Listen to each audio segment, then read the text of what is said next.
Assalamualaikum warahmatullahi wabarakatuh. Perkenalkan, nama saya Ihsan. Saya merupakan mahasiswa Prodi Manajemen Pendidikan Islam di IAIN Takingon. Di sini saya akan membahas 5 hal pokok tentang manajemen. Yang pertama, pengertian dan fungsi manajemen. Manajemen merupakan suatu proses yang harus ada di dalam dunia pendidikan agar tujuan dari pendidikan itu dapat tercapai.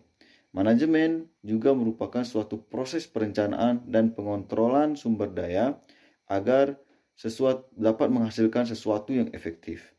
Sebagaimana fungsinya, sebagaimana fungsi manajemen pada umumnya, manajemen pendidikan juga memiliki fungsi yang sama, yaitu perencanaan, pengorganisasian, pengarahan, dan pengawasan. Dengan keempat inilah, maka tujuan dari pendidikan itu dapat tercapai secara efektif dan efisien. Selanjutnya, ada kepemimpinan.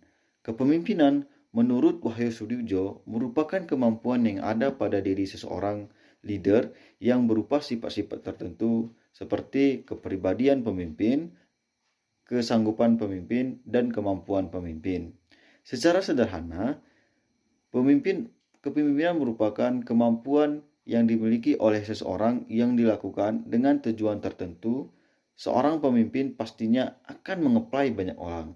Oleh karena itu, setiap pemimpin, setiap orang, setiap manusia pasti memiliki tipe dan gaya kepemimpinan yang berbeda. Di sini, saya akan membahas 3 tipe kepemimpinan. Yang pertama, pemimpin demokratis. Tipe pemimpin yang demokratis adalah pemimpin yang melibatkan kontribusi bawahannya dalam mengambil keputusan. Pemimpin ini adalah pemimpin dikatakan dengan pemimpin yang demokratis. Selanjutnya ada pemimpin yang otokratis atau otoriter. Tipe pemimpin otokratis atau otoriter biasanya tipe pemimpin seperti ini dalam mengambil keputusan organisasi, ia cenderung tidak meminta masukan dari anggotanya. Biasanya ia hanya peduli dengan pendapat pribadinya, dalam arti kata ia egois, hanya ingin menang sendiri. Yang selanjutnya, yang terakhir, yaitu ada tipe pemimpin yang liberal. Tipe pemimpin yang liberal adalah tipe pemimpin yang memberikan kebebasan kepada anggotanya untuk melakukan tugasnya. Cara biasa yang dilakukan oleh pemimpin liberal adalah membuat anggota nyaman agar tugas yang diberikan dapat cepat selesai. Selanjutnya teman-teman, selain pengertian dan fungsi manajemen dan kepemimpinan dan gaya-gaya kepemimpinan, saya juga akan membahas tentang kearsipan, juga supervisi pendidikan dan perbandingan pendidikan. Kearsipan. Kearsipan merupakan pengolahan catatan atau rekaman kegiatan atau sumber informasi yang memiliki nilai kegunaan dengan teratur dan terencana, baik itu arsip yang dibuat maupun diterima agar mudah ditemukan jika diperlukan sewaktu-waktu.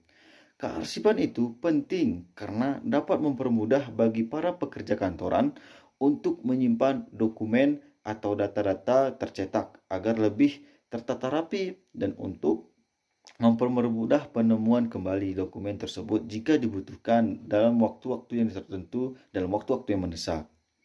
Yang selanjutnya, supervisi pendidikan. Supervisi pendidikan adalah pembinaan ke arah perbaikan situasi pendidikan atau peningkatan mutu pendidikan.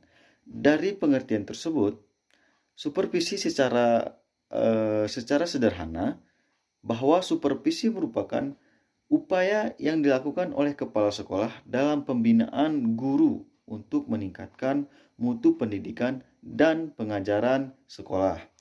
Ditinjau dari objek yang disupervisi, ada 3 macam supervisi ada 3 macam supervisi. Yang pertama yaitu ada supervisi akademik.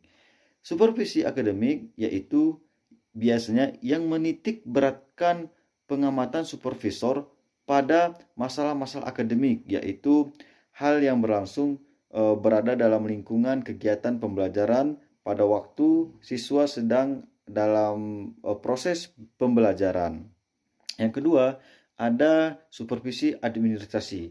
Biasanya supervisor yang bertugas dalam administrasi ini, ia menitik beratkan pada pengamatan aspek-aspek administrasi yang berfungsi sebagai pendukung dan dengan terlaksananya pembelajaran.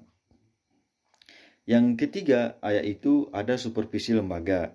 Ya, biasanya supervisi lembaga ini yaitu dia menitik beratkan pengamatan supervisor pada aspek-aspek yang berada dalam sentral madrasah. Jika supervisi yang dimaksudkan untuk meningkatkan pembelajaran, maka supervisi lembaga yang dimaksudkan untuk meningkatkan nama baik madrasah atau kinerja madrasah. Yang terakhir yaitu ada perbandingan pendidikan. Perbandingan pendidikan adalah tentang sistem pendidikan dan pengarahan beserta problematika di negara-negara yang berbeda. Yaitu maksudnya gini, perbandingan pendidikan itu ya adalah suatu proses atau sistem tentang pendidikan atau perbandingan pendidikan satu negara dengan negara yang lainnya. Nah, selanjutnya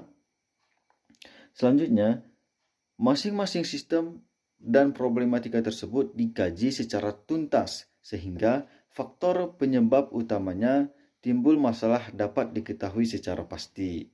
Nah, selain tujuan dari untuk kerjasama dan membandingkan pendidikan dan menuntaskan masalah, juga ada 3 tujuan dari perbandingan pendidikan.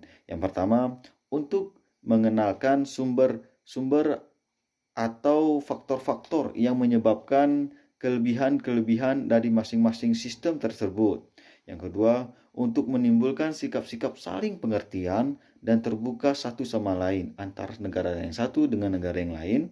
Dan yang terakhir ada akan terjalinnya kerjasama satu sama lain untuk mengembangkan sistem pendidikan masing-masing serta dapat saling membantu dalam memecahkan masalah atau kendala yang dihadapi masing-masing bangsa yang bersangkutan. Nah, itu yang dapat kita bahas hari ini.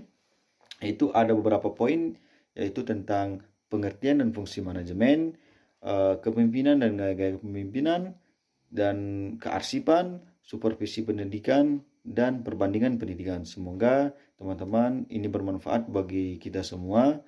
Tentunya saya juga masih memiliki kekurangan. Mohon tidak berpuas hati dengan apa penjelasan ini.